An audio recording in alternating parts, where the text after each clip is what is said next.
All right. So let's talk about what industry analysts are saying. And this is something that you already know, and I'm going to ask you to think about your own personal experience with businesses you do business with in your personal lives. And certainly this is an impact to me because it reminds me every day of how important data is. But the trends we're starting to see, and I certainly fall into this trend, is that customers quit doing business with a company because of a bad experience they've had with the customer. This is the real threat to every business. I see a little typo there. This is the real threat to every business, so much so that industry analysts have been doing an ongoing study. Page down if you can, Chris.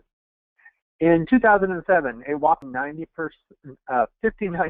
of clients, customers, said they stopped doing business with a company because of a bad experience they had. Page down once again. And most recently in 2015, that jumped to a whopping 86%. And when you think about customer service, this is the sole reason that I base where I choose to spend my money and who I choose to have relationships with. And this trend is becoming more and more pervasive as technology offers greater ways for customers to communicate with those businesses they do business with. More and more, they get less, I will say, patience with the options available to them. So having the ability to understand the customer experience and impact the customer experience weighs heavily on today's business. And we see that very directly in the contact center. Now, moving forward, by the year 2020, the customer experience will eclipse price and product as a differentiator for staying with that client.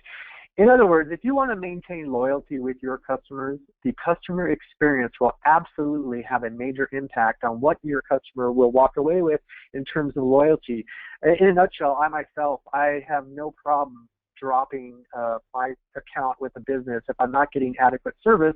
I'd rather pay a few dollars more per month to get the service that I think I am worthy of. And if I'm spending my money with a client, I think that goes for itself in terms of technology and how it's applied in my own personal experience. It drives exactly what my next decision will be. And if I have a bad experience repeatedly, well then I'm definitely moving on.